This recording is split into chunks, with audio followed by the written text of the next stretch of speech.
kawaida show ni Why in the Morning. Sometimes me ujishuku, the way I behave, you know, I sometimes feel like I lose it once in a while.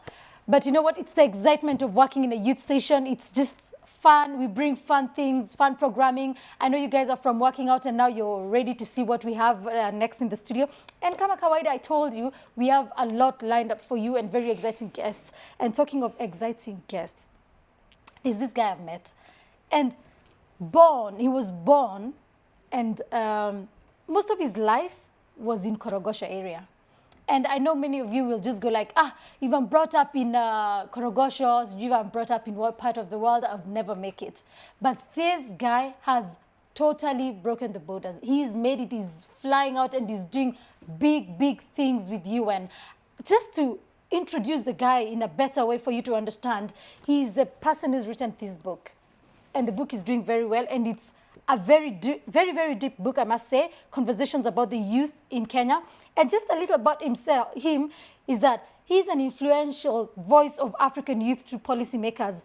And something I liked about him is that he's won so many awards, nominated for very special awards. And I think he should be telling you that. I think I'm getting overwhelmed talking about you, and the next thing I'll be here going on and on about him, yet he's here. None other than Raphael Obonyo. Karibu sana Obonyo. Thank you so much. I think I'm going on so much about you. It's because I'm very excited about reading this book. You have achieved so much. You're a global young diplomat. Nominated for the 40 under 40 top men in Kenya. Dude, you're also, wait, there's something I saw. You were named one of the most inspirational youth in Africa. Yes. But I don't consider, thanks for having me, but I don't consider myself an achiever. I haven't achieved. I think I'm work in progress. Yes. And yeah, I think working towards certain goals and trying to achieve my dreams. But I think, yeah, I've made some progress. Yes, you're not just work in progress. You've made it. Dude, you were born in Korogosho, right? Yes. Before even I go deep into what you've achieved, yes, I'd like to know just a little about your life, where you were brought up, how you made it out of, I'm not saying you're out of Korogosho, yes, I know that's your deep that's my hood, actually. That's your hood, yeah? Yes, yeah. But you know, coming from there and achieving, I mean, going to Duke University, right? Yes, yes, in the States. How did you get there? I think, I mean, born and brought up in Korogosho. Korogosho is the third largest slum in Kenya. Yes. Very harsh environment, unforgiving environment, you know, poverty and poverty-related problems, you know, struggles to go to school, struggles to access basic needs and basic, I mean, basic things like healthcare, you know, and education, basic services. Quite a nightmare. But, you know, poverty does two things. Poverty can make you helpless and hopeless. And if you go to the slums, like my hood coach, you'll find people who've given up, ended up in drug abuse, alcoholism, people who've ended up in prostitution. So poverty does that. But poverty can do a second thing. Poverty can give you determination to say, look, I don't want to be in this kind of situation. I don't want my kids to grow up in this kind of a situation. I don't want the next generation to inherit this kind of problems. And for me to do that, I need to do something. And I've always said, for me, what has worked for me is 3 Ds.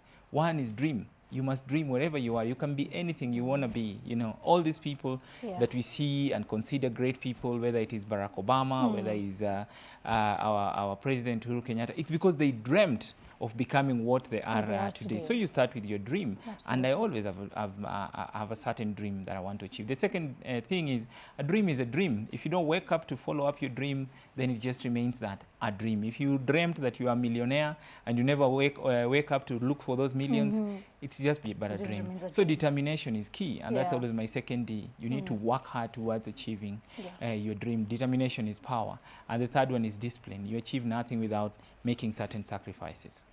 Yeah, so for me, it's just been hustle, born and brought up in Coach, a family of, you know, 6 boys and 3 girls, you know, 1 mom, 1 dad, you know. So it's quite a huge family. And, hey, your but family amazing. is normal, your folks are normal. Yes. Did you say, hold on, you said 3 Ds or 4 Ds? 3 Ds. 3 Ds, A dream, determination, and discipline. Oh, and discipline. Okay, I just, always I thought it's 4 Ds, then I'm like, and what was the 4? 4th D. No, 3 Ds, okay, that's what's perfectly. Yeah, just 3 Ds. So you're 6, 7, how many? We're actually 9 in our family. 9. And I'm not the firstborn, I'm not the lastborn, so I'm there. You're just in between. I'm in between. Hey, kudos to your mom. Yeah. Oh yes, kudos yes, to yes, your yes. mom, I'm a man. mom, and she's the most amazing mom I've ever seen. Great. An amazing mom. Clearly, she's brought you up well with what we can see and all what you've achieved. Then she's done a good job. Quite encouraging, Yes. and I think I owe the best in me to her.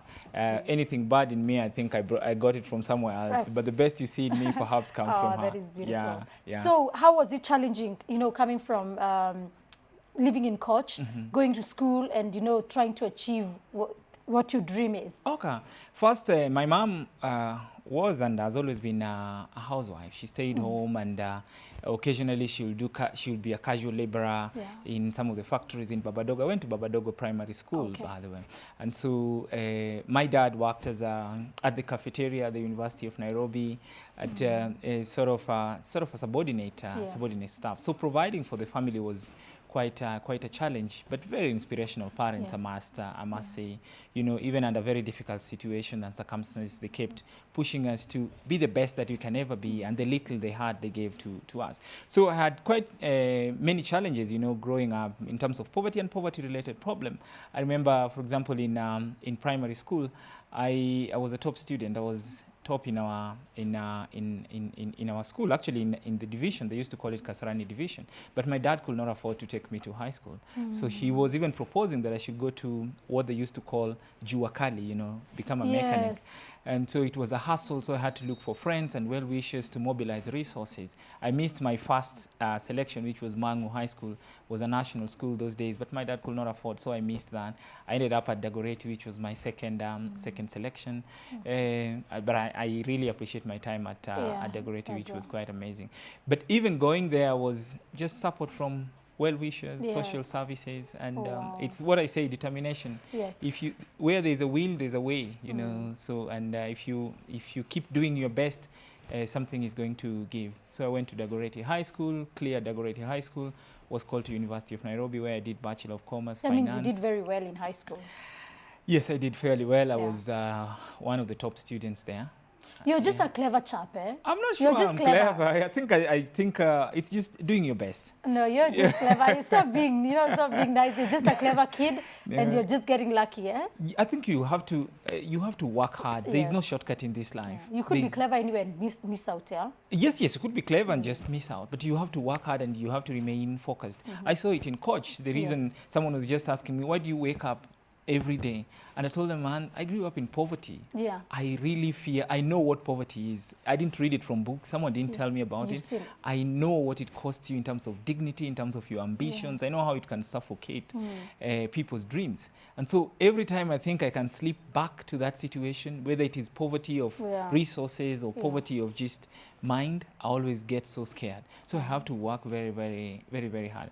For example, I studied even though we were just a family of 9, that big family, we only had like 2 rooms. One which served as our kitchen and my parents' a bedroom, and one that served as our bedroom and served as, it's a sitting room and everyone would be there. That is where we did our homework, all of us. But we were using a tin lamp. We call it Karabaini Tandike. If someone wants to spread the bed, someone has to hold the lamp. If someone sneezes, it's gone off. you can do your homework and all that. You're likely to catch a cold and stuff like that.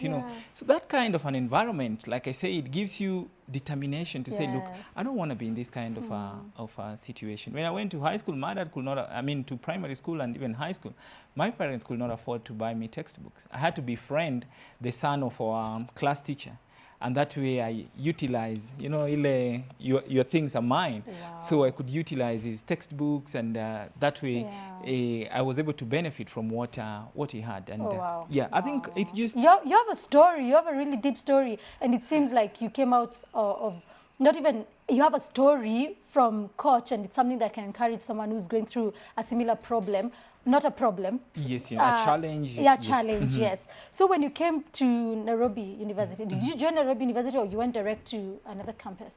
I went to UON as the business school. Okay. It's called Kabete Pesa, Lower Kabete. Yes, So that's where I was called to go and do my undergraduate. Okay. Yeah. And so then how later did it come that you flew out? How did you manage to fly to the US and study at Duke University? You know, back in Koch, we tried to make Koch a place we could call home. Because Korogosho, for many years, when we were growing up, I'm still growing up, but Korogosho was always known as this den of terrible things. You know, if you hear Koch, you think of crime, you think of drug abuse, you think of insecurity, you think of poverty. You know, and so as young people, we asked ourselves, how can we make this place our hood? You know, a place you're proud to call home. If someone hears Koch, they see positivity. And so we started a couple of initiatives. If you ever heard of a girls' education and empowerment initiative called Miss Koch, which today has become quite a renowned initiative, provides young girls with bursaries to access secondary education. We co-founded that. We co-founded a number of initiatives that would encourage young people to take positive action to make their lives better, to make our lives better, and to make other people's lives better. So I was involved a lot in community engagement. When I cleared campus, I told myself, I always consider myself being on loan. Like I told you, I studied through bursaries and support from. So I said, I should go back to my community and give back. And so I went back there doing different projects. And then there was this scholarship by the Ford Foundation. They used to put it in the papers, you know, and they would support masters, people who wanted to pursue masters and PhDs. So I applied for the first time, and it was very competitive, extremely competitive. I can imagine, I've been through a couple of competitive processes, but that was competitive. So the first time, I never got it. They said I had not hit the mark in terms of the requirement. The second, I applied for the second time. I didn't give up. And imagine you had to wait for 1 year, because it was an annual sort of call for application. I applied the second time. I never even got a response from them. I never gave up. I waited for the third year. I applied again. And then I was called. You know those stories of Michael Jordan where I did it 3 times and finally I got it? Yes. So they gave me a chance to go for the interviews, and it's a rigorous process, quite elaborate. And then I got it. I always wanted to go to Duke University, and it was one of the best scholarships. If you get it, the Ford Foundation Scholarship, you go to any university in the world. You lie. Yes, you go to any university in the world. And they take care of everything? Everything. And provided you get admission to that university, they will pay whether you want to go to Australia, United Kingdom, whether you want to go to the States. Duke was always my dream university. Hold on. When you're in Stato, they took care of everything, including your accommodation, your everything. You could even fly back and go. Everything. Oh, wow, so for me, it was truly a great chance and a great opportunity. But Duke is also one of, I mean, it's world-class university, top university, extremely competitive, extremely competitive, you know. I always say it gave me a master's, but it also gave me a bald head. Because it's, it's that place where you really need to work hard, you know, really need, because you have the best of the best there. And no one has time to hear those stories of woye, you know, I came from Koch, so we don't know. You're here, you get out of it when you're very successful. I know your story is really, really deep, and I appreciate the fact that you're here to share that with us. I want to know who Raphael is right now. Okay. You're this person who's achieved so much, working with the UN, you know, getting great awards. What are some of the things that you've done that are standing out right now? Amma, what is it exactly you're working on right now that's standing out? I mean, a couple of things. This year I was named one of the best communicators in Kenya, alongside the strict Matiang'i. And then, so you guys match on the same level. I'm not sure we match on the same level. I think I bask in his shadow, but No. You're pretty as good as he is. But I was also named something quite humbling. Also, I was named the UN Person of the Year. Yes. Oh wow! Yeah, quite humbling. And why are you being humble about it? No, because, you should be fronting. No, because if this thing is also just challenging. Go like, you know, I'm the UN Woman of the Year. Like, I'll be going on about it. No. These things also create expectations, but they should also remind you that you have. For me, it's always, I consider it call to action. Yes. Like, it is not that you've achieved it. You know how someone gives you an award before the end of the race? Yeah. So I always feel like you're being reminded that you have so much to do. So because I look back and I realize there's so much that I still need to accomplish. If I can ask, perhaps, like one of those awards, like when you're named UN Person of the Year, what does it entail? What does it come with? It entails a lot. I mean, this is one, just the prestige of the award. Yes. You know, there are thousands of people who are nominated and shortlisted for such awards, and so it reminds you that, man, you are lucky. Yes. But it also reminds you that you have so much to do. But some of them also have sort of monetary support to continue doing what you are. What you're doing, and some of them even give you platforms to be able to engage and access other opportunities. So yeah, they're quite prestigious, but they're also awards that I think, more than humbling me, they also remind me that there's so much that we can do. Yeah. So Raphael, as a person, what is it that you do as a day-to-day, like on a day-to-day job? On a day-to-day? Yes. I'm a policy advisor with the United Nations, and then I'm also a convener of a non-profit organization called the Youth Congress. Mimi ni mtu wa mashinani. I like just remaining local. When you say policy advisor for the UN, is it for the youth issues? Yes, yes. With I started with being a policy advisor with UN Habitat. Okay. UN Habitat has what they call the youth unit. So I was advising the youth unit, but now I'm with different agencies because youth are so important. Young people form a significant chunk of the population of our country, of our continent, and the globe. And so everyone is concerned of how do we connect with these young people? How do we address their needs and concerns? If you look at issues of unemployment, lack of quality education, lack of decent shelter, housing, and how can we truly, genuinely, and responsibly respond to the needs and concerns of young people. So I help the UN to develop programs, to come up with activities, to engage and connect with young people. But like I said, also to respond to their needs and concerns. So that is now global, you know, both New York and the local offices, and offices also around the world. Do you sit at the UN offices? Yes, in It's not difficult for us even to get in, even when you're invited for an event. Just because you haven't asked them, I'm sure they'll give you a free pass. You can go there any day. I went there for one meeting and it was so hard. You have to be searched. You have to write in advance. I think they don't know people. Next time, remind them who you are. I know. I'll just say, I know Obonyo. Please let me go in. Just tell me you're a presenter. No, you can put my name, but it might. But no, that's a huge achievement, Obonyo, and we're very proud of you. And you write books as well. Is this your first Actually, book? I do commentaries. I do commentaries. I write opinion pieces for newspapers and journals. I mean, bringing out some of issues that I'm passionate about, and mostly issues of policy, governance, and development. So I do that locally and globally. But this is my first book, actually, called Conversations About Youth in Kenya. Yeah, and the idea was to try and bring out some of the issues that concern youth in this country. You know, issues of unemployment. Do you know today 7 out of every 10 jobless people you find in this country are actually young people? 7 out of 10. Out of 10. 1 million people are leaving colleges and university every year to go and look for jobs that are not there. Only 20% of these people can be absorbed in the formal sector. Public sector. Where do all these others go to? And no one seems to be addressing these programs. These concerns genuinely. You know, we've seen some of the programs that have been initiated to address the issue of unemployment just being misappropriated and mismanaged.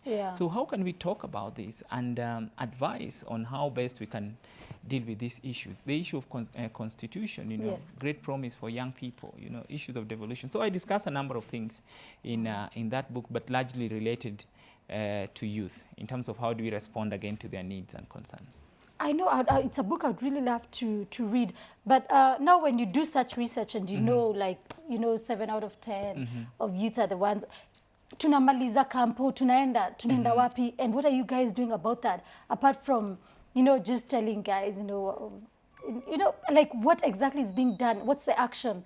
Because the more we get most youth that are unemployed, the more we have these vices that are going on. I think the first thing is we need to talk about it. We need to let people know that there is a challenge, there is a serious challenge. And I just mentioned youth unemployment. There are many other challenges that young people are are facing. Yes. And if we go about our challenges silently, no one will ever care about them. So we need to come out and let people know what are these challenges that that we experience. So talking about them, but not just the challenge. I talk about the challenge, but there are also positive things about young people. Young people don't just represent problems and people with problems. We also a generation that represents great optimism, dynamism. We are a very exceptionally creative generation. And my argument is, if you don't tap into this energy, creativity, and talent of young people, we cannot progress. Obama says that we cannot play with half of the team. And the rest of the team is off the pitch. He says that about women, but I can say that about young people who are actually, do you know, the population of this country, 80% are below age 35. So it's a very youthful country. Imagine if you lock out that population and continue running as if that population was not there. You can't move anywhere because 80% is a significant part of the population. How do you carry them along? How do you tap their energy? How do you tap their creativity? So I argue on how you can do that. Develop good policies, but policies alone are not enough. Develop good programs, but developing good programs alone is not enough. Make sure that people who are running or heading those programs are passionate, people who truly have young people at heart. You see, if I make someone like you who sounds and looks very passionate about issues of young people, if you're made the head of a youth development program, you will want truly to make sure it works for young people. You won't misappropriate the resources there because truly you know the young people out there who need this program. That is so true. You're such a deep person. I could listen to you all day. You're really deep, and you seem to have your facts right, and you're headed somewhere. My mom should hear that. She'll be quite excited. Please, anyway. please tell her that. Are you married? I'm not yet. I'm still working on that. I think this is how my show ends. I got a suitor. But anyway, Raphael, it's really nice to have you. And maybe my final question to you is this about youth and unemployment. I think that is what is causing all these fracas, especially when it comes to these nominations that are happening. We were discussing this yesterday, and we see the youths are being used left, right, and center to throw stones, to do all these bad things that surrounding nominations and all these primaries going on. What are we doing? Amma, what are you guys doing as the people representing the youth, even who go to the UN? How do we help these young people? Because I think it's all because of unemployment, right? True. And all that comes with a lot of vices. And people feel, you know what, if you give me a little 500 shillings, then I can make a living out of it, which is total, which is a lie. True. What are you guys doing? Are there maybe programs that you're doing to help these young people to understand that that is actually nonsense they are being told? You know, it is said that if you want to know the stability, to gauge the stability of any society, not just a country, any society, just look at the condition and position of young people. If these young people are excluded, chances are they're going to rebel. If these young people are deprived of, resources, of opportunities, truly they are going to be not just a threat to themselves, but a threat to the society, to the country. And that's why, because of high levels of unemployment, that poses threat to, our political stability. It poses threat to our economic development. You can't achieve any economic development if a significant portion of young people do not have opportunities. To our social cohesion, we talk about negative ethnicity, but it's not negative ethnicity. It's tension that is caused by, lack. Young people don't have anything. And so one is we must make sure that these young people are gainfully engaged. They have something they can do. If you know truly that you have something that generates for you resources, you have no business running after a politician or causing division and chaos on behalf of a politician. And so one is to create opportunities for these young people. But two is also to help young people to be conscious. And to actually, Wangari Maathai used to say it so well, we must rise to new levels of consciousness. I think there's lack of consciousness sometimes amongst young people. And so you take 200 shillings and forfeit your future. You take 50 bob and start chanting slogans and causing chaos and havoc just because someone gave you 50 bob at the expense of a better future. So I think we need to rise to those levels. And the way to do that is to help young people access information that can help them make informed decisions, but also help them to be better organized. Because if we are organized amongst ourselves, no one else is going to come and disrupt us. Yeah. You know, no one else is going to come and cause division. No one else is going to come and ask us to go and support them and cause chaos at the expense of our own dignity, of our own Do you think we have time?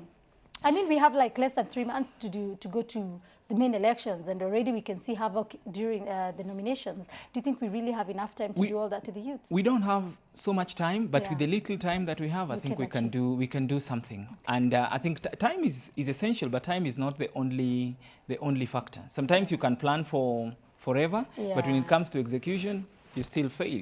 True. But they say good managers don't plan forever.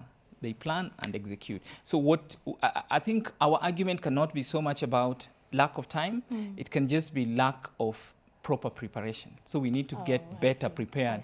With the little resources that we have, with the little time that we have, I think we can really get better prepared and do something. And reach out to these young people themselves. I mean, because like I said, young people are not just a problem of people with problems. Young people also have the solution. Listen to them.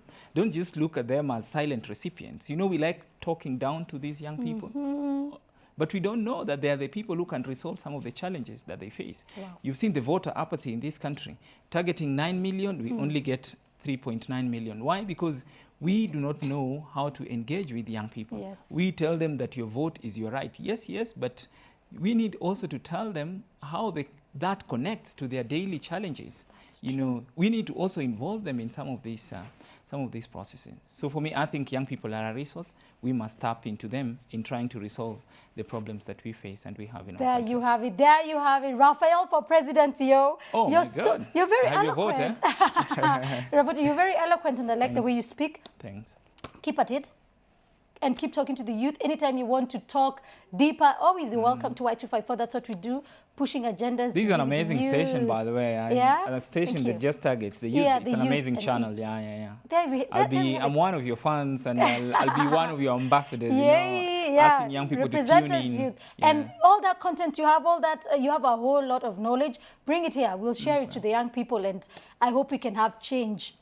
Before the elections come. Change will come. Yeah. And thank you so much. It's nice to have you. Probably you can give your social media pages so people can follow you and talk to you. Yeah, I'm on I'm techno-savvy actually. I'm on Facebook, Raphael Obonyo. I'm on Twitter at Raphael Obonyo. I'm on Instagram, _Obonyo. You know, I'm yet to join Snapchat. But yeah, and I'm always accessible. I mean, send me messages. Let's connect on Facebook. Let's connect on Instagram. Let's connect on Twitter and keep the conversation going. Yeah, because we are the change. And change cannot come if we do not get actively involved. Absolutely. There you have it. That's Raphael. A young person doing it big, and keep talking to him and keep talking to us too. We are at Y254 channel on Twitter, Y254 TV on Instagram, and Y254 on Facebook. And my name is DJ Pera, and you can catch me on DJ Pera Kenya on all social media pages.